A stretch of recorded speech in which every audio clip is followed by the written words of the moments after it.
Hello, class 8th. Today we will resume your science chapter, that is microorganisms, friends and foes. तो it is on page number 14. ये हम लोग कर चुके थे बैक्टीरिया, फंगई, एल्गी, ये भी कर चुके थे, प्रोटोजोआ भी कर चुके थे, वायरस भी हम कवर कर चुके थे पिछली वीडियोस में, friendly and useful micro organisms भी हम कर चुके थे। इसके अलावा ईस्ट, अल्कोहल और ब्रेड बनाने के कैसे काम में आती है ये भी हम कर चुके थे। एल्गी और फंगई को हम खा सकते हैं, एज अ फूड हम इसे यूज़ करते हैं, ये भी हम कर चुके थे। Nitrogen cycle and nitrogen fixing bacteria भी हम कर चुके थे। Now we have to start with useful bacteria in human body. It is on page number 20। हमारी बॉडी के अंदर बहुत सारे ऐसे बैक्टीरियाज हैं जो रहते हैं और हमारे लिए अच्छे हैं। कुछ बैक्टीरिया ऐसे हैं जो हमारे डाइजेशन में हेल्प करते हैं। ओके, तो let's see that how they are useful in our body. A healthy person is actually colonized by bacteria on the skin and inside the body. Certain types of bacteria live in the intestines of human beings. They help in digestion and also in destroying the harmful organisms. तो कुछ bacteria हमारे इस intestine में भी present रहते हैं और उनका मेन काम होता है, अगर कुछ ऐसा मटेरियल हमारी बॉडी के अंदर चला गया है, जैसा सब्सटेंस हमारी बॉडी के अंदर चला गया है जो नहीं जाना चाहिए, तो एक तो उसे डिस्ट्रॉय करने के काम करते हैं, दूसरा हमारे डाइजेशन में हमारी मदद करते हैं। Intestinal bacteria also produce some vitamin required by the human body. इसके अलावा कुछ बैक्टीरिया हमारी बॉडी में वाइटामिन सिंथेसिस का भी काम करते हैं जो कि हमारी बॉडी को ज़रूरत होती है। Lactobacillus acidophilus bacteria in the digestive tract aid in digestion. तो अंडरलाइन कर लीजिए कि डाइजेशन में कौन सा बैक्टीरिया हमारी मदद करता है, Lactobacillus acidophilus. It also synthesize vitamin and degrade toxins. तो हमारी बॉडी के अंदर जितने भी टॉक्सिक मटेरियल इकट्ठे हो जाते हैं ये उनको भी काम करने हटाने के काम में हेल्प करता है। Okay, now harmful micro organisms. अब कुछ माइक्रो ऑर्गेनिजम्स ऐसे भी हैं जो बहुत ख़तरनाक हैं, हार्मफुल हैं हमारे लिए, हम बीमार पड़ते हैं इनसे।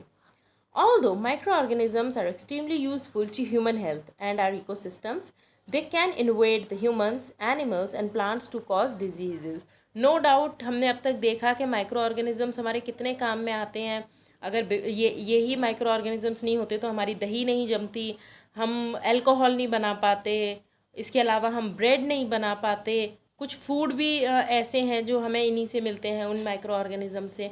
पर कुछ माइक्रो ऑर्गेनिज़म्स ऐसे हैं जो कि ह्यूमंस पर, एनिमल्स पर, इवन प्लांट्स पर भी अटैक करते हैं और उनको ख़राब कर देते हैं।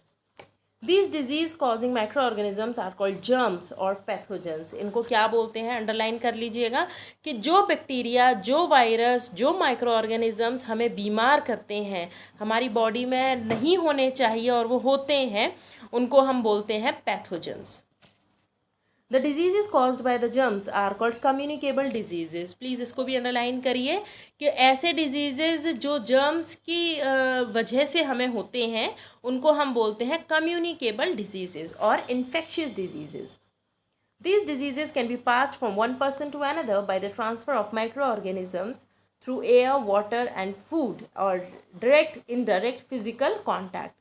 There are certain insects which act as carriers of disease causing germs. तो देखो ये हमारे पास कैसे होते हैं, एक पर्सन से दूसरे पर्सन ये पास हो सकते हैं पानी से, हवा से। ठीक है, अब आप ये बोलोगे कि ऐसा कैसे हो सकता है, तो बिल्कुल हो सकता है। अगर आपके घर में किसी को भी चिकन पॉक्स हो जाए तो आप देखना कि वो हर किसी को होता चला जाता है ना, घर में ज़्यादातर मेंबर्स को भी अटैक करता है वो। तो रीज़न उसका वही होता है कि ये इन्फेक्शियस डिजीज़ है, ये पर्सन टू पर्सन ट्रांसफ़र होता है। इसीलिए आपने देखा होगा कि अगर आपके घर में किसी को चिकन पॉक्स हो जाएगा तो ना ही आपको उसके कपड़े यूज़ करने की परमिशन होगी, ना ही इवन उसके रूम में एंटर करने की परमिशन होगी। ठीक है, तो इन चीज़ों से ये एक्चुअली जर्म्स कैरियर का काम करते हैं। अगर आप एक इन्फेक्टेड पर्सन के कपड़ों को यूज़ करोगे या उसका झूठा पानी पियोगे या उसके कांटेक्ट में किसी तरह से आओगे तो उसके जर्म्स हैं वो आपके अंदर आ सकते हैं, आप पर अटैक कर सकते हैं। और ऐसों को बोलते हैं disease causing germs, actually carriers का काम करते हैं। Spread of infectious diseases, airborne infection. Bacteria and viruses that infect the nasal passage, windpipe and lungs are present in the saliva and mucus. तो ऐसे बैक्टीरिया और वायरस जो कि हमारे नेज़ल पैसेज, नेज़ल मतलब जहाँ से हम सांस लेते हैं, उसको डैमेज करे, फूड पाइप को डैमेज करे, तो इसको ये किससे होता है? ये सलाइवा और म्यूकस में प्रेजेंट रहते हैं ऐसे बैक्टीरिया, और ये बीमार भी कर सकते हैं. When an infected person coughs or sneezes, the tiny droplets of moisture carrying disease-causing germs spread in the surrounding air. When a healthy person inhales this air, the disease-causing germs enter his body and infect them. देखो इसका जीता जागता example आजकल चल रहा है corona virus. Corona virus, ये कोविड-19 जो वायरस है, ये कैसे होता है? ये होता है कि जैसे अब किसी को कोरोना है, वो खांसेगा या छींकेगा, तो खांसने छींकने से उसके अंदर के जो वायरस है वो एयर में ट्रांसफ़र हो जाएंगे, एयर में फैल जाएंगे, और जब आप उसको एयर की कांटेक्ट में आओगे तो वो वायरस आपके अंदर चले जाएंगे, और जब ये वायरस आपके अंदर चले जाएंगे तो आप भी इन्फेक्टेड हो जाओगे, आपको भी कोरोना हो सकता है. इसीलिए मास्क लगाने के लिए बोला जाता है, जिससे कि अगर इन केस किसी को कोई इन्फेक्ट हो भी गया है, किसी को ये दिक्कत हो भी गई है, तो अगर वो ऐसे ऐसे उसका फेस कवर रहेगा, अगर वो छींकता है, खांसता है, तो जो वो टाइनी ड्रॉपलेट्स में जो जर्म्स हैं, जो वायरस है, वो कांटेक्ट में नहीं आएगा और सिर्फ वही पर्सन इन्फेक्टेड रह जाएगा, वो इन्फेक्शन उससे कहीं और ट्रांसफ़र नहीं होगा. It is advisable that the infected person cover his nose and mouth with a tissue or a handkerchief while sneezing. तो अगर आपको ऐसा कुछ इन्फेक्शन है भी, ज़रूरी नहीं कोरोना हो, इवन कॉमन कोल्ड कफ भी हो, तो भी आप जब भी छींकें या खांसें हमेशा मुंह पर हाथ रख कर ही छींकना या खांसना है आपको. वाटरबॉर्न इन्फेक्शन, अब पानी से होने वाले इन्फेक्शन.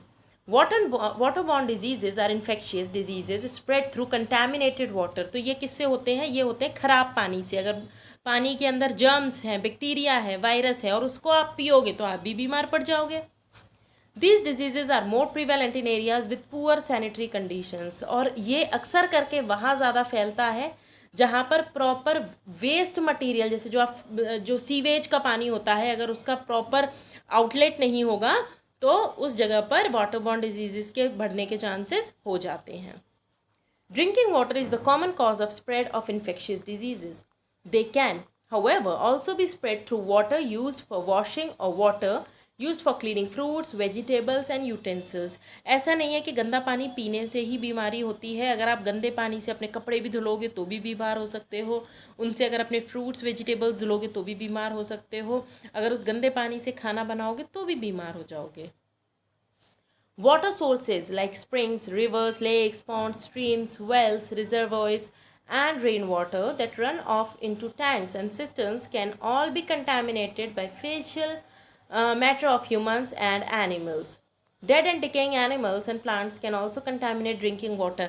मुझे नहीं लगता आप में से कोई भी ऐसा पानी पीना चाहेगा जिसमें डेड बॉडीज तैर रही हों या गंदे संदे पत्ते, पेड़ और ये सब चीज़ें तैर रही हों. ऑफकोर्स आप लोग ऐसा पानी नहीं पीना चाहेंगे.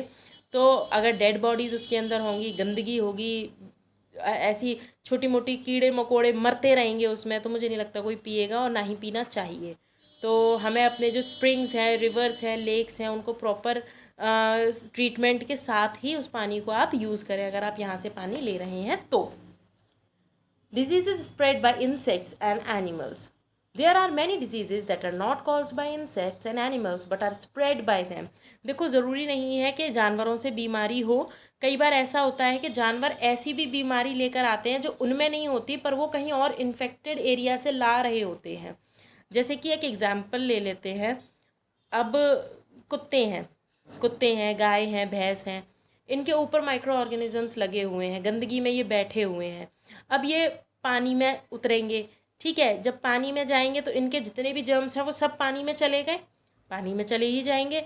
अब बाई चांस उस पानी को आपने यूज़ किया, मैं ये नहीं कह रही कि आपने पीने के लिए ही यूज़ करा, आपने इवन कपड़े धुलने के लिए भी यूज़ किया या बर्तन धुलने के लिए भी यूज़ किया, तो उनमें जर्म्स आ गए, वो माइक्रो ऑर्गेनिजम्स आ गए. अब जब आप उन बर्तनों में खाना खाओगे तो क्या होगा?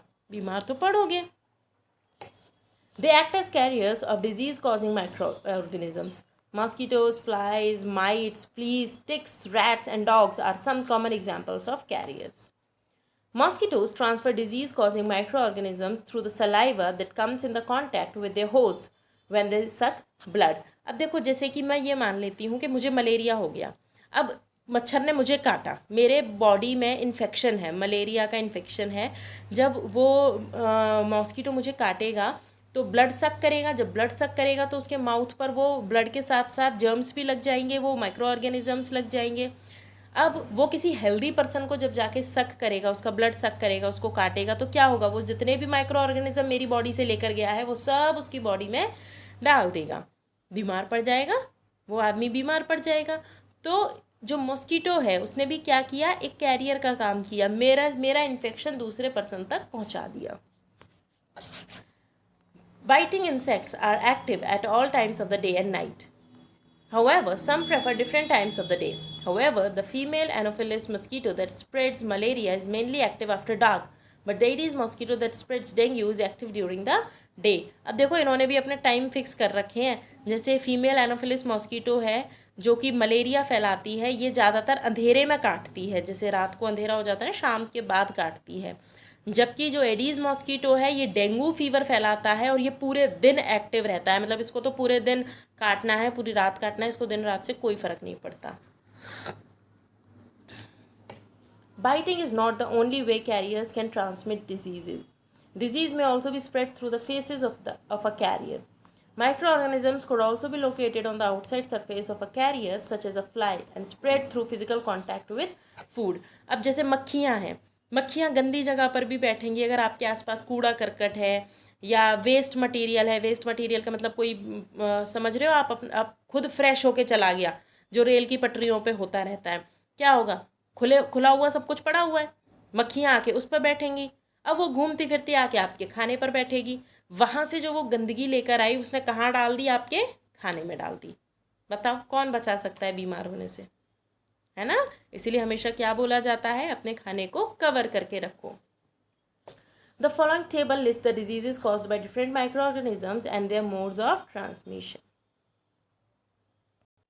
तो देखिए, ये आपका ये चार्ट है, ये पूरा आपको नेम ऑफ द डिज़ीज़ दिया हुआ है, ये डिज़ीज़ कॉजिंग जर्म है और ये मोड ऑफ ट्रांसमिशन है। ओके, तो ये आपको अच्छे से स्टडी करना है, ये पूरा आपको अच्छे से स्टडी करना है। Then food poisoning. You might have heard of children falling sick after having mid day meals at school. This may happen for many reasons. For example, this may be caused by consuming contaminated food. आपने कई बार सुना होगा कि ख़राब खाना खा के school में जो मिड डे मील मिलता है, ख़राब खाना खा के बच्चों की तबीयत ख़राब हो गई। तो देखो, इसके बहुत सारे रीज़न्स हो सकते हैं, जिसमें कि एक सबसे बड़ा रीज़न होता है कंटेमिनेटेड फूड। कंटेमिनेटेड फूड मतलब ख़राब सड़ा हुआ खाना हो सकता है वो, या डिजीज़ हो वाला हो सकता है, उसमें जर्म्स हो सकते हैं। Food items such as meat, eggs, milk, raw food, unwashed vegetables or sometimes even cooked food may contain harmful microorganisms like bacteria and fungi. तो हम जो खाना खाते हैं उसके अंदर क्या होते हैं, माइक्रो ऑर्गेनिजम्स होते हैं। These microorganisms generate toxins that make the food poisonous. और ये उस खाने में जहर कर देते हैं, मतलब जहर पैदा कर देते हैं और उस खाने को पॉइजनस बना देते हैं। Consuming such contaminated food may lead to a sickness called food poisoning. और जब खराब खाना खा के किसी की तबीयत खराब हो जाती है तो हम उसको क्या बोलते हैं, food poisoning. Mild food poisoning leads to an upset stomach and diarrhea. A severe case of food poisoning may also cause vomiting along with diarrhea, leading to excessive loss of water. और ऐसा गंदा खाना खा के आपको उल्टी हो सकते हैं, आपको लूज मोशंस हो सकते हैं। ओके, और अगर आपको लूज मोशन और वॉमिट होगी तो क्या होगा, आपकी बॉडी से वाटर निकल जाएगा ना, तो आपको lack of water, this means dehydration हो जाएगा। To avoid food poisoning people need to prepare, cook and stove food properly. आप अपने अच्छा से खाना बनाएं, यानी कि खाने को आपको अच्छे से धुलना है, वेजिटेबल्स को धुलना है, प्रॉपर उसे कुक करना है। ओके, और खाना बनाने के बाद उसको प्रॉपर अच्छे से स्टोर करके रखना है, इधर उधर पड़े नहीं छोड़ देना है। ऐसा नहीं है कि आपने लिड नहीं लगाया, ढक्कन नहीं लगाया और उसको छोड़ दिया, ये ऐसा बिल्कुल भी नहीं करना है। अब हमें ये तो पता है कि हमारे खाना ख़राब हो सकता है और हमें ख़राब खाना नहीं खाना चाहिए, पर हम अपने खाने को बचाएं कैसे। तो that is known as food preservation, यानी अपने खाने को माइक्रो ऑर्गेनिज्म से खराब होने से बचाना। Food preservation aims at preventing the spoilage of food products by either killing or inhibiting the growth of microorganisms. There are a number of ways of preserving food. Some involve storage methods, some involve packaging, and some involve treating the food in a particular way prior to or during storage. Let us learn about some of these methods of food preservation. तो देखिए, सबसे पहले हम कर सकते हैं sun drying. आपने देखा होगा आपकी मम्मी कई बार ना खाने की कुछ चीज़ें ऐसी होती हैं जो कि सूरज में जाकर, ऊपर छत पे जाकर उसको सुखाती हैं सूरज की रोशनी में। So sun drying, this method is used for preserving and storing raw vegetables and certain fruits.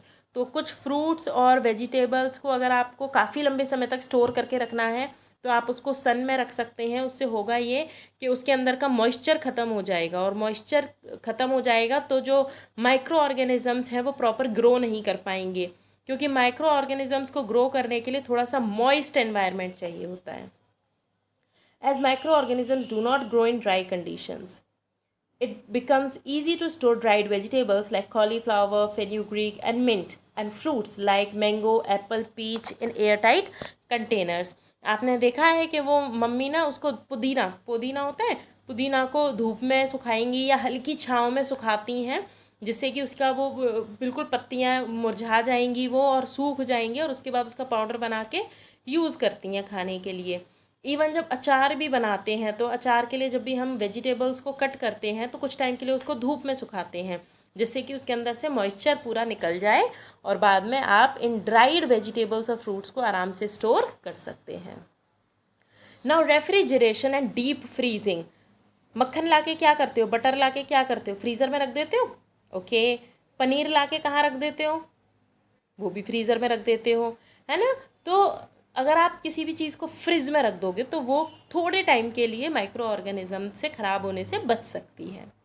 Exposure of micro organism to low temperatures reduces their rate of growth and reproduction. होता क्या है कि फ्रीज़र का जो temperature होता है, fridge का जो टेम्परेचर होता है, उसके अंदर जो इतनी ठंडक होती है कि माइक्रो ऑर्गेनिज्म उस ठंडी जगह पर प्रॉपर ग्रो नहीं कर सकते। इसीलिए किसी भी चीज़ को ख़राब होने से, जैसे दूध है, सब्ज़ी है, मम्मी फ्रिज में रखवा देती हैं ना कि ख़राब हो जाएगी सब्ज़ी, फ्रिज में रख दो, तो उसका वही रीज़न होता है कि इतने ठंडे टेम्परेचर में माइक्रो ऑर्गेनिज्म ग्रो नहीं कर सकते और हमारा खाना सुबह का शाम तक ख़राब नहीं होगा। This principle is used in refrigeration and freezing. In refrigerators at 5 degrees Celsius, food remains unspoiled. However, in a freezer at -17 degrees Celsius, microbes may be killed. यानी कि 5 डिग्री सेल्सियस पे वो ग्रो नहीं करेंगे और -17 डिग्री सेल्सियस पे तो पूरी तरीके से ख़त्म भी हो सकते हैं। Cooked food and meat products can be preserved in deep freezers. Now, pasteurization. It is a method of heat treatment used mainly for milk.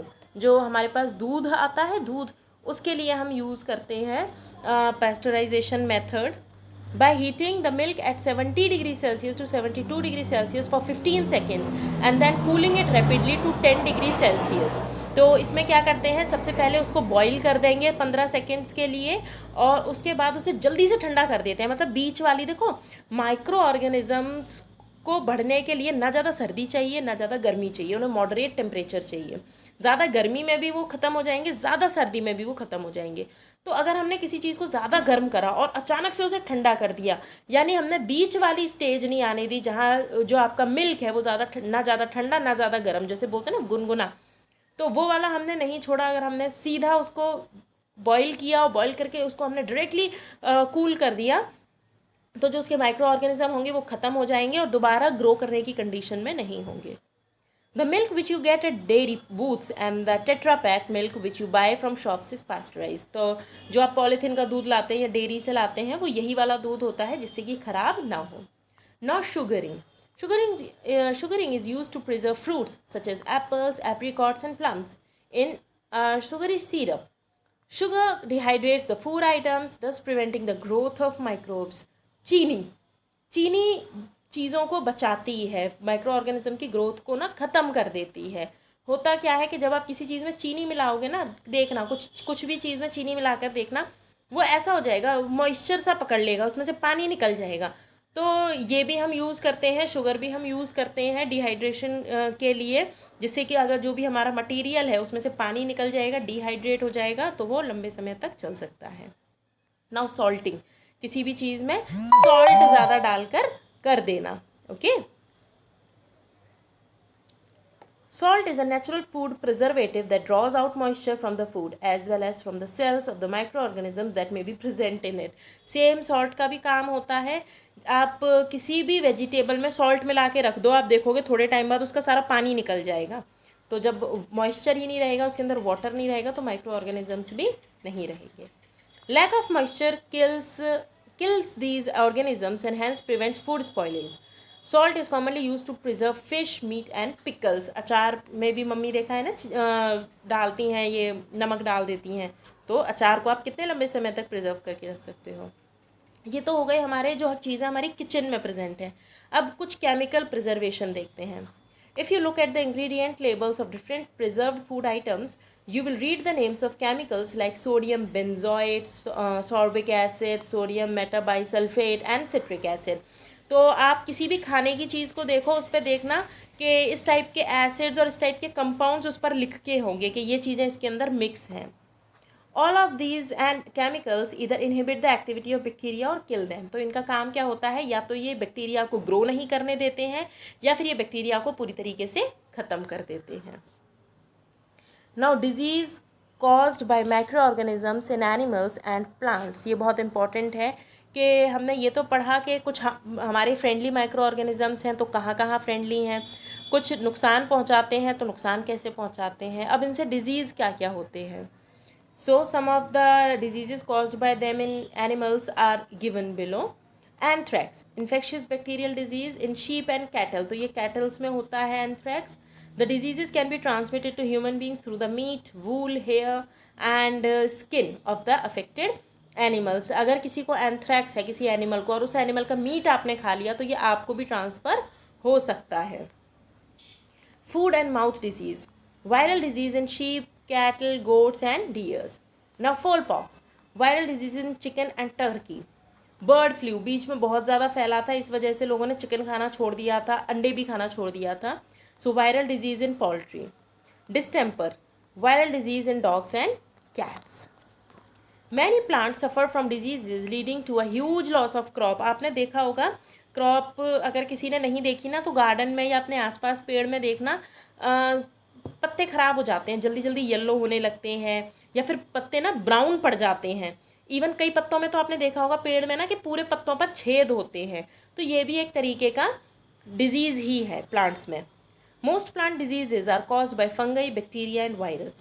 Black stem rust caused by fungi is one of the most destructive disease of wheat, rye and other grasses. तो ये जो disease है black stem rust, ये बहुत ज़्यादा खतरनाक है, ये पूरी की पूरी फसल को बर्बाद कर देती है। This disease also spreads by spores. Spores are dispersed by either wind or water that splashes onto young plants. अब जो बड़े प्लांट्स हैं उनमें से अगर पानी बहकर आएगा तो उसमें उनके डिजीज़ आ जाएंगे, और जब वो पानी नए पौधों में लगेगा तो वो नए पौधे भी रोगीले हो जाएंगे, उनको भी रोग लग जाएगा, वो भी ख़राब हो जाएंगे। Now citrus canker is a disease caused by a bacterium. Lessons appear on leaves, branches and fruits of plants like lemon and orange. Citrus canker bacteria enter through a plant's stomata or through wounds on leaves or other green plants parts. तो जो citrus canker है वो stomata के through plant के अंदर enter हो जाता है। A virus causes a disease called tobacco mosaic. It begins with a light green coloration between the veins of the young tobacco leaves. Then there is the development of mosaic or mottled pattern of light and dark green areas on the leaves. देखो ज़रा, ये देख रहे हो आप citrus canker, देखो इसकी वजह से ये पत्तियाँ कैसी हो गई हैं, ये फ्रूट कैसे हो गया है, देख रहे हो आप, ये कॉर्न स्मट देखो, ये भी बीमारी है, ये पूरा देखो प्लांट को ख़राब कर रहा है।